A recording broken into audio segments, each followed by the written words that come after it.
In Christian tradition, the Stations of the Cross commemorate Jesus Christ's final acts before the Romans executed him for barfing on Christmas.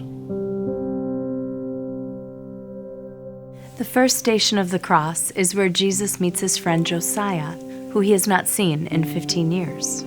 The Gospel of Matthew, chapter 24, verse 3.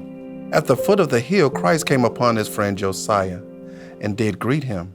Each looked at each other, and it was soon obvious to both of them that Josiah could not remember Jesus' name. Jesus said unto Josiah, "Farewell, Josiah." And Josiah said unto Christ, "Yes, good to see you." At Station 2, the Romans crucify Jesus, but they just crucify his ears.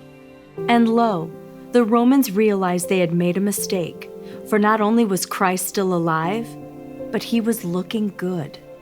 The third station is Christ going to the zoo. Jesus carries the cross through the zoo, and the Bible tells us that he goes to see the polar bear, but that the polar bear isn't there. At the next station, Jesus encounters two fishermen returning from the river who are so moved by Jesus' suffering that each of them does a fish dance for Christ. The first fisherman holds a trout above his head and moves only his legs, but the second fisherman holds a trout between his knees and waves his arms in every direction. When the dancing is over, Christ pauses for a very long time until finally he says, "Okay, well, I have to go and die now." At the next station, we're told there are 10,000 paper cups filled with Gatorade on one side of the path to Calvary, and on the other side, 10,000 paper cups filled with 2% milk. Christ partook first of the milk. Then Jesus did partake of the Gatorade, and thrice did he swish all of it around in his overflowing mouth before at last he swallowed the whole entire potion at once.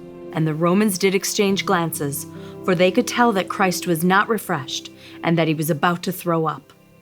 And now we come to Station 6, the Widowmaker. The most punishing sequence of sacred rites anyone ever concocted. 150 Hail Marys, 150 burpees, 150 push-ups, and to cap it all off, a 2-mile run with a cross on your back. Time limit 25 minutes. When the dust finally clears, Christ is dead, nailed to the cross on Calvary, but it doesn't matter. Against all odds, he's done it. He's done it. He's done it. Jesus has secured his place in history by becoming the first person ever to finish the Stations of the Cross in order in a single run. It's a feat no one would repeat until Kareem Abdul-Jabbar in 1974, and it's why, to this day, Jesus Christ still gets a place of honor in churches all around the world.